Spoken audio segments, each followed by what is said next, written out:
Okay, right. So on to the next speaker. So I'm going to ask Martin Rose King and Elliott Rose King to share their screens. I know Elliott's going to be doing all the technical stuff today, I think, isn't he, Martin? But you want to say hello to us? Yeah, no. Morning, and thanks for inviting us along to chat about this subject. Yeah. Elliott is going to be doing most of the chatting, so I'll just sort of give a few intros, and then obviously I'll be around to at the end for any questions. Do some questions. Great. Well, listen, I'll leave you to it, and please, tell us a bit about invasive Asian hornets. Okay, thanks, Natalie. Okay, so morning, everybody. Thanks for joining. We've got a short presentation really about the invasive Asian hornet and really how to identify it and report it. That's the real key thing that we need to know as pest controllers. So just a brief bit of intro, really, just so you know who we are. It's going to share a couple of slides for me. I'm Martin Rose King. We're pest controllers based down in Kent. Been in the industry for quite some time now, and lots of different things we do, as you can see down the side there. And we've been really lucky in the last few years, really, to be involved with the Guernsey state government, where we've asked if we could go out and have a look at what they do, and they've shared information with us. And on the back of that, Elliott, who's about to speak now and share his slide, done his master's dissertation specifically about public awareness and perceptions of the Asian hornet, and really interesting stuff to come out of that, especially in lack of awareness, really. So over the past sort of few months, we've really been trying to get that awareness out there amongst our industry and amongst public as well, because obviously we don't know what we're looking for. We won't know how to report it, and obviously we shouldn't be alarmist about the insect, but obviously they are something that we need to be cautious of. So I won't waffle on any longer because Elliott's the one with the information. So I shall clear off and pop back up at the end for any Q&As with Elliott, and I hope you enjoy the presentation.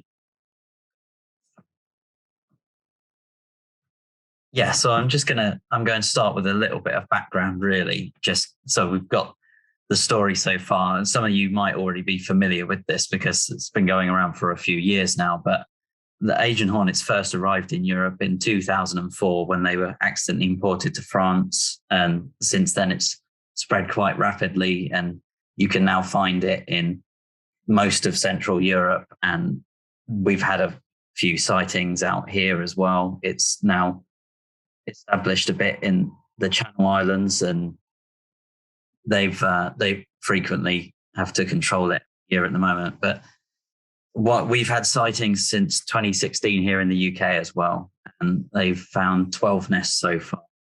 And since I last did this talk, well, there's actually been one sighting this year as well in Felixstowe, so that makes 22. And they've confirmed that wasn't related to previous nests, so it's still not considered established here.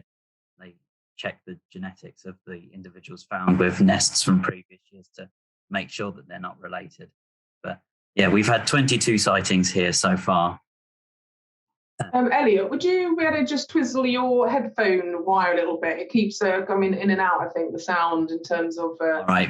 Can you hear me better now? Yeah, that's perfect there, and I'll let cool. you know if it does it. Let me know if it persists. Thank you.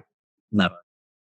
So yeah, this is an issue here because most of Western Europe is climatically suitable for the Asian hornet. And this is a map I've adapted from some research a few years ago just to show this whole area highlighted in grey is considered suitable for the Asian hornet to establish. And the establishment in the Channel Islands has kind of gone to show that the English Channel isn't going to be big enough to act as a barrier to stop them from coming over here. They can definitely be carried on the winds. So if we don't find them and keep on top of them, they could certainly establish here.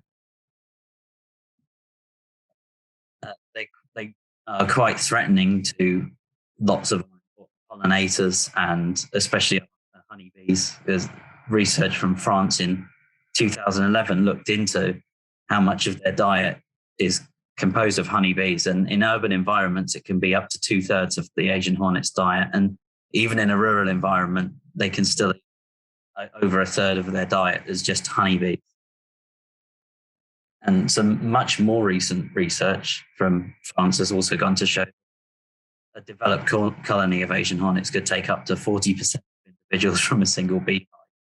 And they've been listed as a species of concern because of all the environmental and economic damage they could do for about for several years now at a whole European level, including the UK. This number is slightly higher than it is in Asia from previous researchers. Honeybees in Europe are unable to defend themselves, which in Asia, this picture is actually a giant hornet, but they can heat ball around hornets, which will kill them and defend themselves that way. But so far, our honeybees in Europe have not demonstrated this behavior enough to defend themselves. Elliott, so I'm just back in. Yeah, are they Bluetooth headphones or are they? No, this is wired. It's plugged in. Is it plugged in? I don't know. Yeah, I don't know whether is the wire quite tight, or maybe if you're moving, it's pulling it. Just keeps going in and out. What you're saying is blooming interesting. So I want to be able to hear all of it. It kind of just goes to a much lower volume and then a higher volume, and it's kind of on and off. I don't know if Martin's got headphones. I don't know if these are his headphones. I've stolen them. Yeah, they exactly have. So just jiggle the connection, the round. Yeah, one of the cables was out a little bit, and I pushed it in more. I don't know if that's making a difference. I think it might be actually. So let's. We can swap seats if not. I pressed any button that looks like it would do something. So I don't have any other ideas. If it's not working. Yeah, that's great. Well, it sounds like it's more stable now, so that's great. Thanks. Fingers crossed.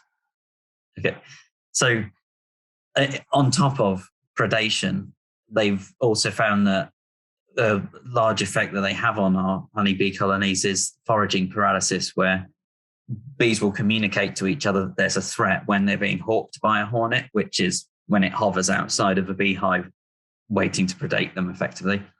And this prevents them from foraging because they're all staying inside while the danger's present or just not going out. And this has been found to have quite a severe effect on their winter survival rates as they're not going out to gather food.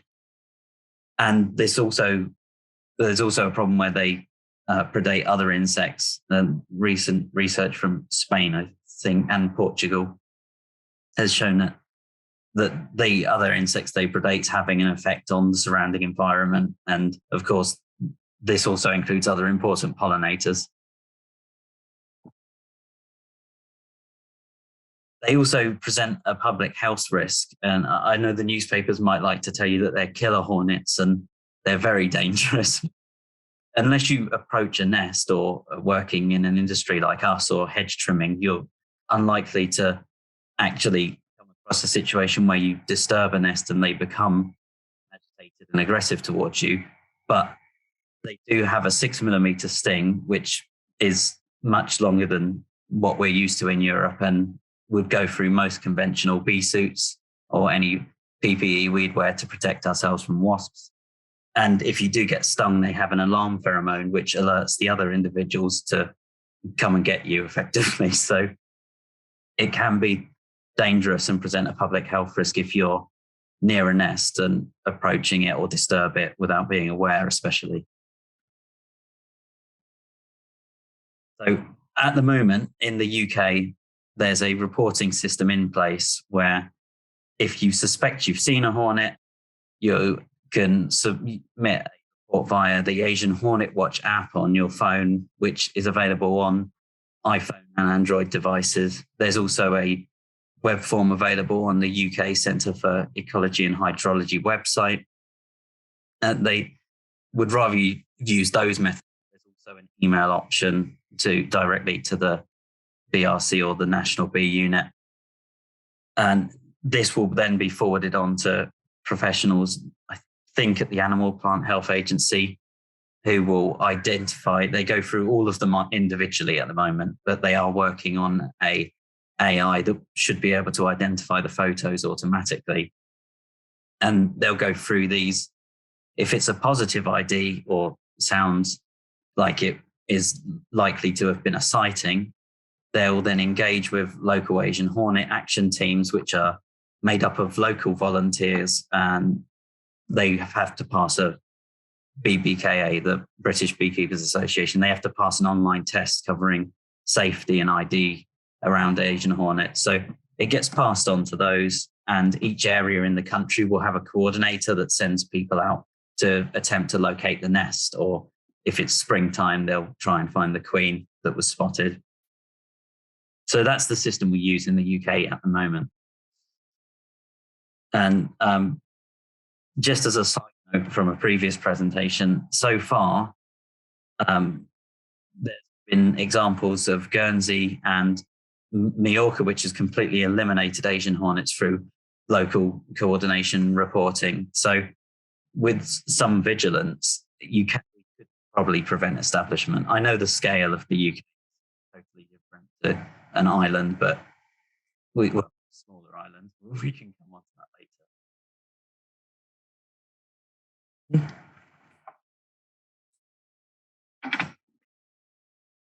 So what can we do about this in the UK? I think the first thing is obviously identifying hornet, because they look totally different to our European hornets. They've got a dark abdomen and they are ever so slightly smaller, but unless you're close up, you might not notice the difference. I think it's important to keep an eye out for that. These photos are scaled.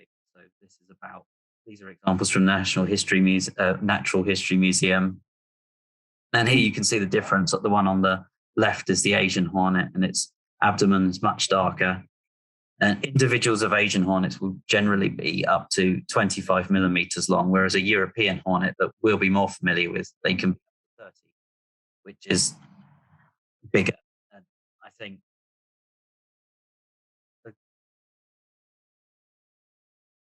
I'm being told I'm breaking up. Sorry, everyone. We just try and fix the audio. Again, there seems to be a wire connection issue, I imagine. So you can try again, Elliott, and see if the audio is working for you. I'm going. Turn off audio suppression. Does that make a difference? Yeah, it sounds good so far. Yeah, it seems to work for a while, and then it suddenly starts coming in and out. This happens to me in normal meetings as well. I'm starting to think that my voice gets mistaken for background noise and muted. I'm not sure how to feel about that.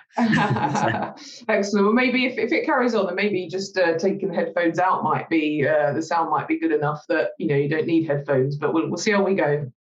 Yes. I've changed the noise suppression setting, so hopefully that makes a difference. But let me know if there's too much background noise.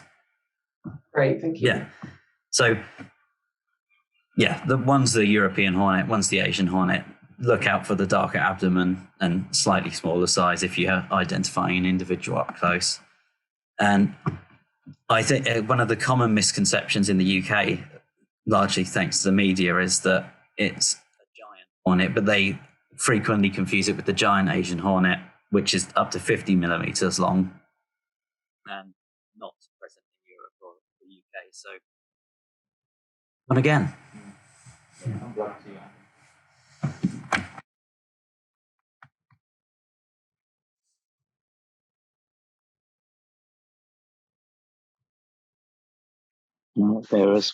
I'm sorry about this. That's very clear now. That sounds a lot better. I can hear myself, which I can live with. Sorry about that.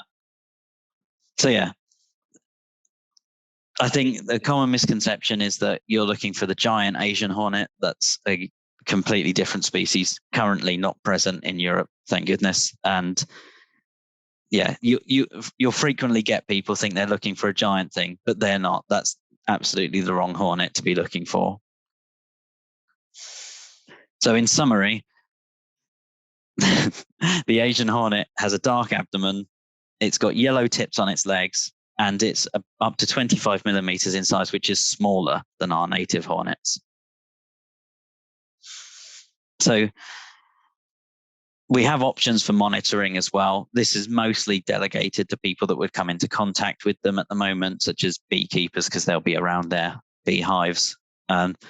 It's important to note that researchers from France, Spain, Italy, Portugal, experience from Guernsey so far has shown that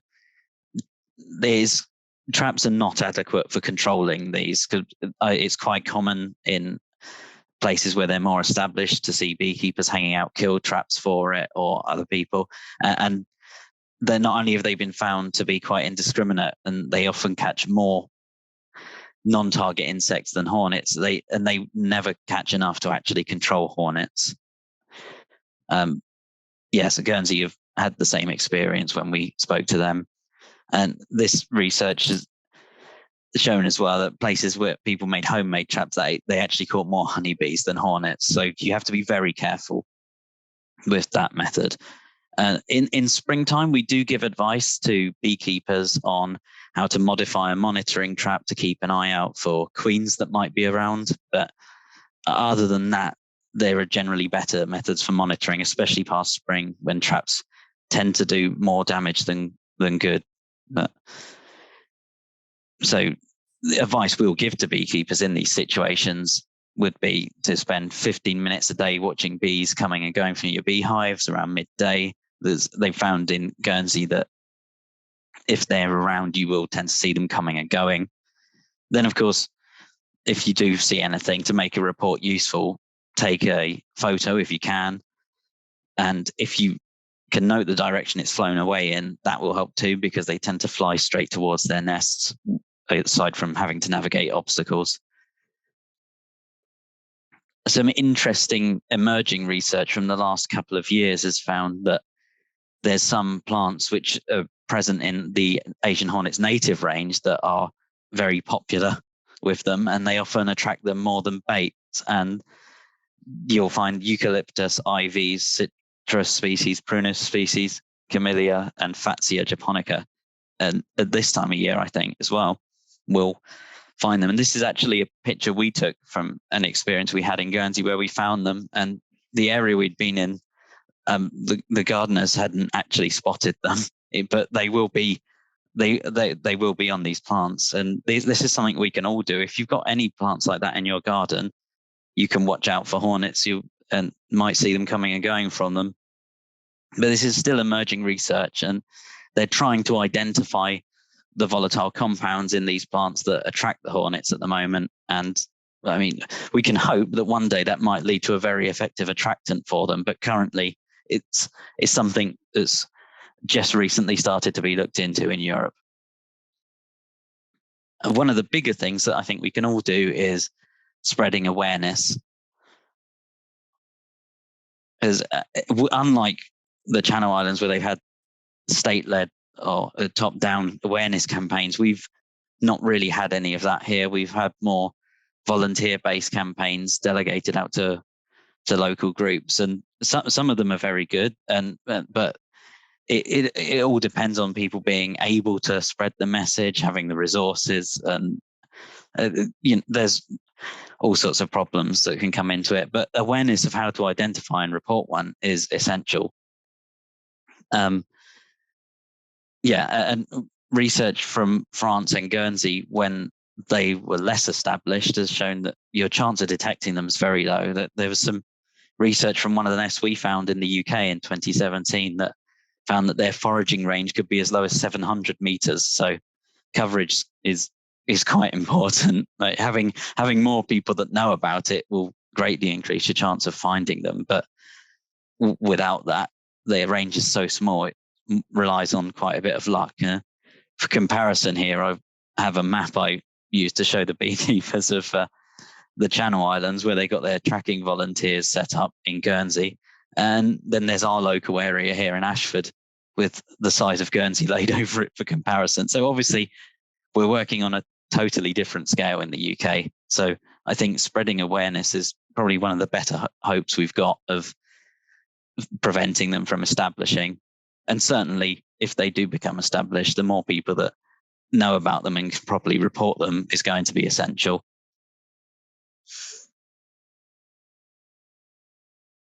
So at the end of last year, I did some research into awareness in the UK and Guernsey. I managed to survey a few hundred people in each location and ask them questions on, did they know what an Asian hornet was, and were they aware of the threat it poses? Could they identify it? and did they know reporting procedures, things like that. And I was quite surprised at the results. Unfortunately, I only found out it's finished being looked at the other day, so I haven't had time to put the actual pretty pictures and graphs in this. So you'll have to bear with the text-heavy slide.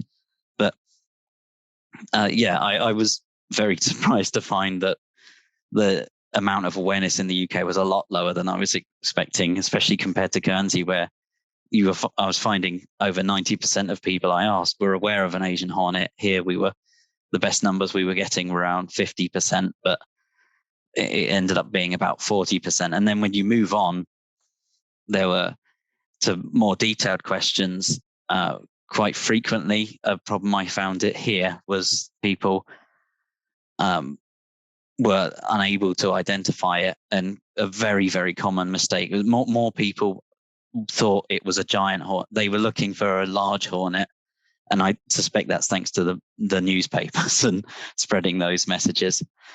And that even included members of the pest control community that I surveyed. And most people thought, even if they could identify the picture, they would then think they were looking for a giant hornet, which is not correct. And then on top of that, only 15% of the general public that I asked out of a couple of hundred knew how to actually report a sighting. But for comparison, in Guernsey, where they've had these top level awareness campaigns, most people knew how to report and identify it. And I think I can't actually remember, despite working with this off the top of my head for months. It was somewhere around 80% of people knew how to correctly report a hornet, regardless of whether they could identify it or not. And still, most people knew what they were looking for. An optimistic thing to note, though, is that regardless of whether people knew about a hornet or not, most people were very supportive of controlling it. And those that didn't know, 2/3 of them still supported control methods and were supportive of wanting to prevent this from establishing. And then when people became aware of the Asian hornet, or when they were given more information, the support went up to over 80% of people that I surveyed. So there's signs for hope, and I think it highlights the importance of awareness there. I'm sorry to have moved on through this so quickly in about 20 minutes, but that's everything I've got out of this. No problem. I'll invite everybody to put some questions in the Q&A section. We haven't got any at the moment, but just as a reminder for everybody. So what is the reporting process again? Just because it's an important thing for everyone to know. So just reminders of how they do that. Yeah, of course. That's probably the most important thing to take away from this. That if you do think you've seen one, there's an app you can download on your phone called Asian Hornet Watch. I think that's the most effective way of doing it. If you search it in the App Store, the icon is a white background with a little picture of an Asian hornet on it. Mm-hmm. And you can submit a report through there. And there is a web form that I could probably find the link for. Last time I did this, the web form disappeared for maintenance exactly when I was trying to provide it to people. So it's not in the presentation. But yeah, there is also a web form. I suspect if you search report an Asian hornet UK, it should come up as well. Yeah, and there's also the link on the British Beekeepers Association website. They've got a lot of information on there, along with links and an ID section, which is quite helpful. Fantastic, and having things like apps it's just because when you're out and about, if you haven't got an app, then you receive something, you need to be able to quickly report it, don't you, or be able to look up the identification.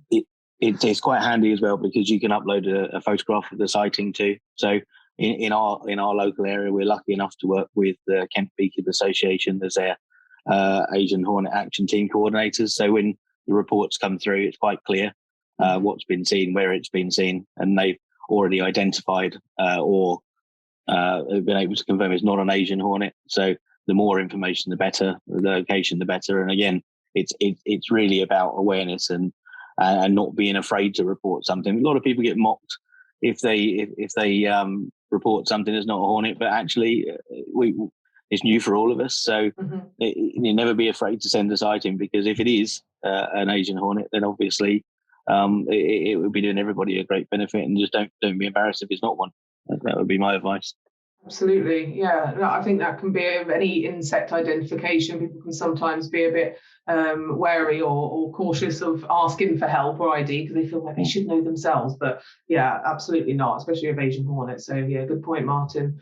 We've had a few questions come in, so that's fantastic. Ian asks, can we get the BBKA involved in reporting to the seasonal bee inspector, by chance? Do you want me to answer that one, Elliott? Yeah.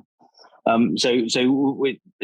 think the bee inspectors for each local beekeeping association, and again, we're going to step slightly out of my area of expertise here, but from my understanding of it as an Asian Hornet Action Team coordinator, each area has its own bee inspector, and from the emails that I've been copied in at for non-confirmed sightings in our area, the bee inspector is always contacted by BBKA.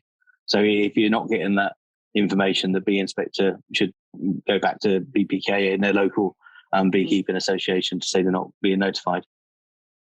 Great, fabulous answer. So great information here. Someone's saying, where can we get the post info sheet from that you displayed? Which one, sorry? The poster info sheet. Oh, that might be one of the Guernsey ones I put up. Mm-hmm. Yeah. Although we have got Elliott creates a newsletter for the local beekeeping association, so we're more than happy to circulate it. And on the BPCA member document section now, there is actual a document that BPCA have collaborated with us together to create an ID and awareness document. That's in the member document area, so that might be helpful too. There's also quite a decent document available from the Non-Native Species Secretariat, and you can even find those posters from Guernsey if you search Guernsey Asian Hornet. But if you search NNSS Asian Hornet, you should find the Asian Hornet Alert poster. In fact, if you type in Asian Hornet Alert, I think that's the main poster that we still use in the UK, and it should come up. And if it doesn't, then obviously just let us know and we can send it directly. Fabulous.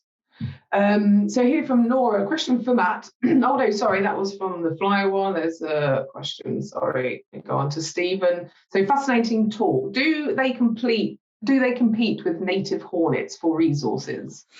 Yes, so that's actually something that they're looking into at the moment, just to see how much, but they definitely know that does happen. I don't know if it's been measured how much they affect native hornets, but yeah, that's one of the concerns that most places in Europe have at the moment, because they do seem to be competing for food. Mm-hmm. Is that maybe because it's maybe not a true picture because of the population numbers are maybe not high enough to be able to actually? Yeah, a lot of the really good research at the moment is coming from France and bits of Spain, where unfortunately, because it arrived so early, it's escalated quicker than people could really get on top of what was happening. And I mean, they're doing a good job at researching it and working out what we can do at the moment, but they're in a position where there's unfortunately a large enough population where they can do this research now. Yeah, absolutely. That's the thing. Once it gets large enough, there's a problem. So yeah, it's crazy. Another one. So if we come across an Asian hornet's nest, are we permitted to treat the nest, or do we just report it? I think just because of the sound issues that you had at the beginning, there might have been a few bits. Yeah, no, that's a fair enough question anyway. But because it's an invasive species, we would definitely have to report it, and as someone treating it, that's a situation as well where it would become dangerous. So even aside from the fact you should report it, it's probably not something you should consider doing at the moment anyway. Mm-hmm. I'll add a little bit to that as well. So absolutely. With that, again, to not be alarmist, but to recognise the danger that these hornets can pose. If you're unprotected, again, to repeat what Elliott was saying about the 6mm sting, that will go through most of our generic bee suits. And this alarm pheromone, when they do sting, can create an en masse sting scenario. So we've got the risk to ourselves and, of course, to the public surrounding us. if we're not prepared or don't know what we're dealing with, we create risks for ourselves and them. And then, of course, then there's the scientific background at the moment, where they are, as Elliott said, non-native. APHA genetically sequence the hornets and nests. So if they're not aware of it, they're not going to know if, one, where they are, where they might be in the UK, and where they would have come from. And that's an important part of the process, because we've got people not knowing what they are. Then again, that could lead to a spread of a population without us being aware of it. So as pest controllers, we've still got a role to play. It's not the role that we expect at the moment, but we, as BPCA professional members, hopefully, if we continue talking to the BPCA and APHA, that once, hopefully, we won't move out of this period of where they're singular odd sightings. But if it ever did move into a situation where they were here as an established insect, if we're taking the right measures now and showing we're professional, then that puts us in prime position to be the people they talk to later. Absolutely. So the advice would be, if a member comes across, or a pest controller comes across a nest in a customer's garden, is to obviously report it and advise the customer just to keep their distance. What would be the advice they can give?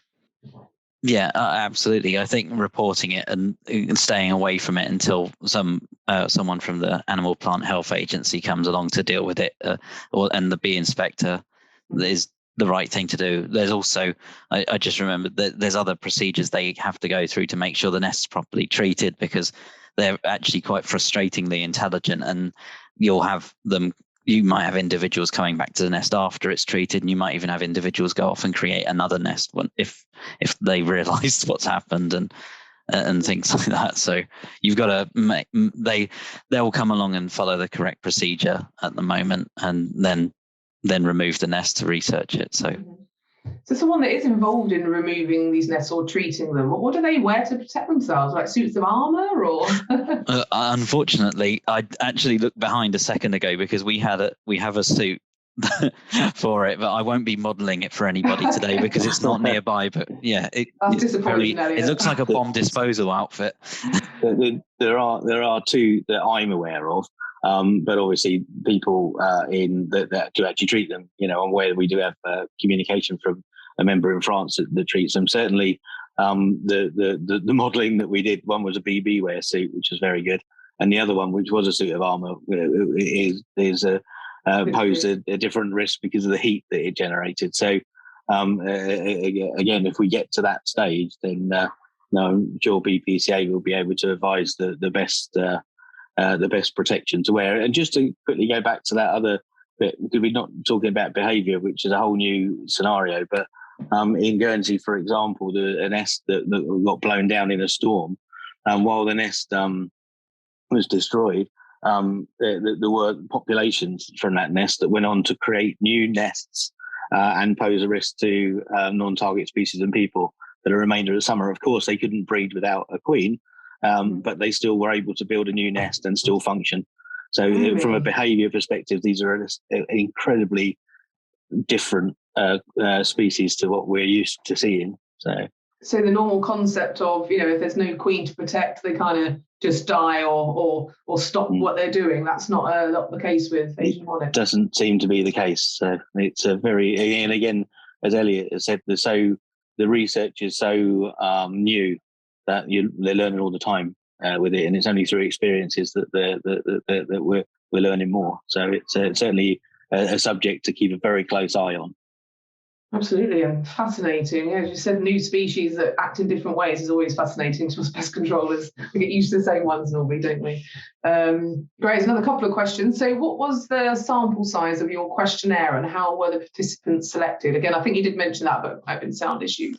Yeah, sorry. They were randomly selected through promoted posts on social media websites, and I'm sorry, I don't have the numbers directly on me, but it was approximately 300 from each location. So not massive, but enough to be. All of the answers that I mentioned were quite outside margin of error, that they wouldn't have changed by more. Even if it was very incorrect statistically, they shouldn't have changed more than 5%, and the differences were well over 5% between locations. Mm-hmm. Fantastic. Last question. So what methods are being used for the destruction of Asian hornet colonies in the UK? Yeah, I also saw someone in the chat mention FICAM-D, and correct me if I'm wrong, but I believe that at the moment there's special clearance to still use it in those situations. Certainly in Guernsey they do. And yeah, they'll chemically treat it. Right, great. Yes, a chemical, depending on what the label suggests. And that is right with Guernsey at the moment because of the I don't know, didn't see you answer the question, but pyrethrin can be adjutants, so we don't want to make an already angry species even more angry. So they where in Guernsey they've risk assessed this insect to be a public health risk. It's different to elsewhere. So they do use FICAM-D there. I'm not sure about the UK because I haven't had any involvement in treatment, but I'm sure. As far as I'm aware, it's the same here. But this is the bit I don't know about is how I assume they follow the same procedure as Guernsey, where they'll put a mat down beneath it, especially because a bit of the nest can drop out, and they'll make sure it doesn't escape into the environment like we would have done on outdoor treatments previously. Mm-hmm. Great, fantastic. There was, again, it might have been at the beginning then, and because of the sound, but someone in the chat section was asking, where do they nest? Just a guide to where to look, really. Yeah, that's the other one I saw. I thought because so in their native range they'll normally be higher up in trees, but certainly they do still nest there. But they have been very adaptable, and Jersey and Guernsey have both found nests in all sorts of interesting places, like in the top of where you'd normally find them in people's porches or roofs if it was a wasp nest or something. They've been found at the bottom of walls and in hedges, and I think Jersey had one in a cliff as well, didn't they? They did, and again, without going into the behaviours, they have a primary nesting process, so they'll start early, create a primary nest and leave that nest, and then go on to make a secondary nest, which is something we certainly aren't used to. But yeah, there's certainly the ones that we saw are fairly high up. That's for sure. Yeah, I'd say that's still a safe bet to look higher up in trees. Yeah. Fantastic. I had another question pop. See, this is good that you finished early, Elliott, because we're getting lots of questions, so it's not a bad thing at all. Jonathan's asked, I'm not sure this works, but could a tracking dust be used to find a hornet's nest? I'm not sure how that would work, but there's a few tracking methods they've actually tried with certainly places like the UK where there's a large area to look for them, and I think it's been tried, but I don't remember the outcome. But I know there's been some other attempts to track them with heat, but their nests are so well insulated you can't see them on thermal imaging cameras. And there's also been some, even here in the UK, I think Exeter do trials where with I can't remember what they are. They're little radar things, which is not the technical term, I promise. And you can track them with those. That's been quite successful. But you can also track. Not if you're in an open enough area, you can follow them to their nest as well. So there's a few options for tracking a hornet. I imagine certainly. Sorry, Martin. Sorry. No, I was just saying, certainly from the experience that we had, it's very effective with visual sightings. Time consuming, but once you've got the method in place and the people to watch and track, they seem to be, unless there's buildings and trees in the way, certainly in rural areas, they seem more simple to track than if they're in an urban area. And I can't remember where, but I've also just remembered that there was a tracking method that I assume is still used in some places where they would tie a coloured feather or something to them, and it makes it easier to follow through the sky. Yeah, I've got images of that now. Yeah, with the coloured feather on it. That's brilliant. I mean, that's the thing about having these volunteers to track and trace them and watch is that because it's a flying insect, it probably moves relatively quickly in terms of us being able to spot it and think, oh no, it's gone. And taking those photos that you need and actually confirming that must happen a lot, where there possibly are a lot more sightings that we're getting. They're just not being recorded because it's it's just such a quick process. Whereas those volunteers that are specifically looking, they're kind of ready and ready to go and get this evidence. So that's great. And I found that both the Jersey and the Guernsey state governments were really open to people contacting them saying, actually, we'd like to come and volunteer for a little bit of time to if we can help. And they've all been very open to that, and certainly for information sharing, it was a real eye opener for us. So I'm sure they'd be open to that for anybody. Fantastic. I just had a question for you, Elliott. What made you choose to do your dissertation on Asian hornets then? Just out of interest, it's one of those, just to select something and yeah. I think they asked me this question at the university as well, and I had to effectively just pad out an answer because I don't really know, but I it's something I'm familiar with. I find it very interesting. I tend to enjoy dealing with invasive species the most out of everything we do. So I thought it was a sensible place for me to focus, seeing as my master's was already focused on environmental management. Mm-hmm. Absolutely, great. Can I also just quickly say thanks, because someone in the chat called Anna's posted the link to the web form. I've just checked it and that is it. Great, fantastic. Yeah, we can see that in there. Everyone can get those. It's just a comment here from someone in Indonesia saying that the traditional methods of burning the nests is something, but I don't think we advise that, do we, in the UK? Yeah, I think it might breach some procedures on safety, at least, that we have here, but it does sound like an interesting method. It does, yeah. I suppose non-toxic, I suppose non-toxic, don't know, maybe from the fumes, possibly not, but yeah, it's like those comments there. Don't do that if anyone saw that comment there. Fantastic. Well, I can't see any other questions for you guys, but yeah, really, really interesting. And yeah, Elliott, your sound sorted itself out after that last little twiddle that you had. Yeah, I realised when I plugged the headphones back in that for some reason Zoom decided to use the laptop audio instead of the microphone audio. So watch out for that, anybody that's talking later. Oh, okay, of course, yes. So I suppose if we're moving your head from side to side, it's going to be coming in and out the speaker. So technology, isn't it? We're still getting used to all these different options you've got for sound and microphone and video, and yeah, so many options. Great. Well, no more questions have popped up. Elliott, Martin, thank you. And as always, I'm sure, how can anyone get in touch with you if they wanted to, I don't know, have any other questions? Yeah, absolutely. There was somebody in the chat earlier that said he missed a lot of it, so I sent a direct message. By all means, just reach out, and we've got lots of, and look at that document on the BPCA members website. It's really helpful, but we're always here. By all means, drop us a line. Fantastic. Okay, well, virtual round of applause. Thank you. I'm sure everybody else is doing Thanks it. all. Have a great day. Bye. Take care.